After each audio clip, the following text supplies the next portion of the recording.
नमस्कार बंधुओं, कुंभ मेले सीरीज का ये मेरा तीसरा वीडियो है।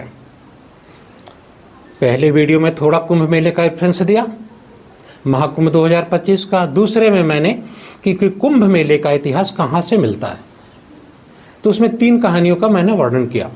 अब आगे का बताते हैं कि अगर वेदों में और पुराणों में कुंभ मेले का कहीं वर्णन आता नहीं है, तो कुंभ मेले की परंपरा या संस्कृति सनातन धर्म में कैसे होती हुई आई है। अब हम वेदों में चलते हैं। वेदों में वैसे कुछ लिखा हुआ नहीं है। जो लोग वेद को कोट करते हैं वह असत्य ही है। वेदों में कई ऐसे मंत्र हैं जिसमें कुंभ शब्द का वर्णन होता है, लेकिन वह कुंभ शब्द या तो पृथ्वी के लिए आया है या घड़े के लिए आया है। उत्तर प्रदेश की जो महाकुंभ मेले की जो ऑफिशियल वेबसाइट है, वहाँ भी एक वेद का मंत्र कोट किया गया है। यह मंत्र ऋग्वेद के 10वें मंडल का 7वां मंत्र है। 7वां मंत्र है, लेकिन अगर इसको ध्यान से देखेंगे, इसका भाष्य कीजिए, इसका भाष्य करेंगे, संधि विच्छेद करके इसका अर्थ निकालेंगे, तो यहाँ भी इसमें कोई संबंध कुंभ मेले से नहीं मिलता है, अर्थात यह घड़े से ही है। उसी प्रकार अथर्ववेद से भी एक मंत्र बताया जाता है और बोला भी जाता है। उसमें 4 जगहों पर लगने वाले कुंभ मेले का थोड़ा सा रेफरेंस मिलता है।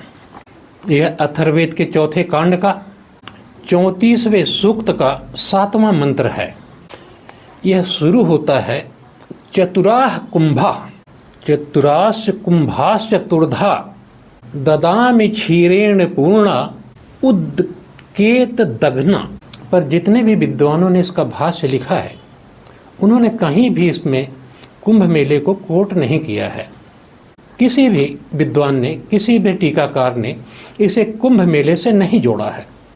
वेद मंत्रों में बहुत सारे जगहों पे कुंभ शब्द आता है, पर कहीं भी यह कुंभ शब्द कुंभ मेले से संबंधित दिखाई नहीं देता है। अगर हमारे वेदों में, पुराणों में कुंभ मेले का कुछ वर्णन नहीं मिलता है, तो ये परंपरा आई कहाँ से है?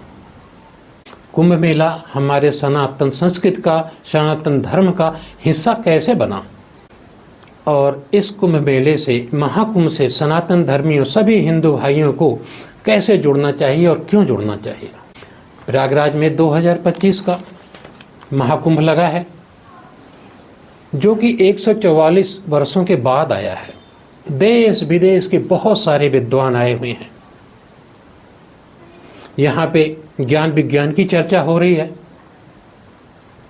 धर्म की चर्चा हो रही है, परंपरा की चर्चा हो रही है, और कुछ नया ज्ञान, कुछ नया शोध हुआ भी है। कुछ नया ज्ञान, कुछ नया शोध वर्क हुआ है, तो उसकी भी धर्म संसद में चर्चा होगी।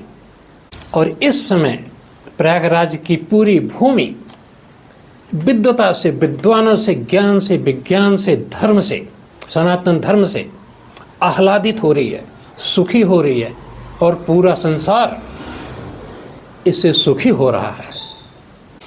माना कि कुंभ मेले का वर्णन हमारे स्क्रिप्चर्स में नहीं मिलता है, और पारंपरिक रूप से देखें तो बहुत सारे पर्व, तीज, त्योहार, उत्सव ऐसे आते हैं जिसमें गंगा स्नान, पवित्र नदियों के किनारे हिंदुओं का इकट्ठा होना, धर्म का चर्चा करना, लोगों से मिलना, पवित्र स्नान करना, ये सब होता आया है।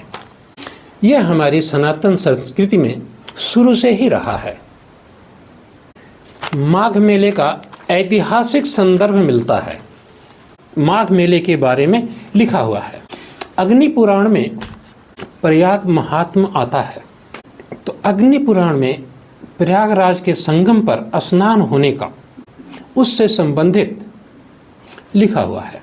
संगम स्नान, प्रयागराज में स्नान हमें बौद्ध धर्मों में भी मिलता है। बौद्ध धर्म में भगवान बुद्ध ने लिखा है, अगर माघ मेले में संगम में स्नान करके सभी पापों से मुक्ति मिल जाती है तो ऐसा नहीं हो सकता है। भगवान बुद्ध ने आगे लिखा है, इसके लिए आपका मन भी शुद्ध होना चाहिए, तब आपके प्रयाग मेले में संगम स्थान पर गंगा सरयू सरस्वती नदी के संगम पर स्नान मिलने का आपको पूर्ण फल मिलता है। इतिहासकारों का मानना है कि गुप्त काल में भी संगम स्नान की परंपरा रही है। तो प्रश्न उठता है कि कुंभ मेला कहां से आया? मुगल काल में कुंभ मेले का वर्णन मिलता है। आईने अकबरी में अबुल फजल ने कुंभ मेले का विस्तार से वर्णन किया है कि कैसे साधु संत आते हैं, नागा आते हैं, देश विदेश से हिंदू आते हैं, 1 महीना तक वहाँ पे कल्पवास करते हैं, पवित्र गंगा में स्नान करते हैं, दान पुण्य करते हैं। इसका वर्णन आईने अकबरी के अलावा और भी कई पुस्तकों में मिलता है। औरंगजेब के ज़माने में भी इसका वर्णन मिलता है कि एक बार अहमद शाह वंगस युद्ध करके लौट रहा था। उसने प्रयागराज का किला देखा। उसने प्रयागराज के किले को घेर लिया और जैसे उसने चढ़ाई शुरू करी उसी समय कुंभ मेले की शुरुआत हो गई। देश विदेश से लोग आए, साधु संत आए, नागा आए। 1 महीने तक सभी लोगों ने संगम के किनारे पवित्र तीर्थ में स्नान किया, तब अपने उत्सव को मनाया। फिर नागा साधुओं ने एक अपनी सेना बनाई और अहमद शाह बंगस से युद्ध करके किला को छुड़ा लिया। ये भी मिलता है। आईने अकबरी में तो यहाँ भी लिखता है कि 12 साल बाद जब सूर्य मेष राशि में जाता है और बृहस्पति का गोचर कुंभ राशि में होता है तो हर 12 साल के बाद संगम के किनारे कुंभ लगता है। माना कि हमारे वेदों में, पुराणों में, उपनिषदों में कुंभ मेले का वर्णन नहीं मिलता है, लेकिन यह एस्ट्रोनॉमिकल कॉम्बिनेशन मिलता है जो कि सूर्य मेष राशि में और बृहस्पति का गोचर कुंभ राशि में हो। तो ऐसा हमारे सनातन काल से ही दिखता है। तो ये पूरा का पूरा वर्णन पूरे वेदों में, वेदांत में, ज्योतिष शास्त्र में मिलता है। तो अब मान लेना चाहिए कि यह कुंभ मेला हमारे प्राचीन परंपरा है और जब से सनातन संस्कृति शुरू हुई है, जब से सनातन संस्कृति धरती पे आई है, तब से कुंभ मेला लगता आया है। तो धन्यवाद मित्रों। अगले वीडियो में कुंभ मेले के विषय में कुछ और बताएंगे। अगर वीडियो अच्छा लगा है तो प्लीज़ लाइक करें, सब्सक्राइब करें, शेयर करें, अपने मित्रों को भी बताएं। और कुंडली विचारण के लिए आप विवरण में दिए हुए नंबरों पर संपर्क करें। धन्यवाद।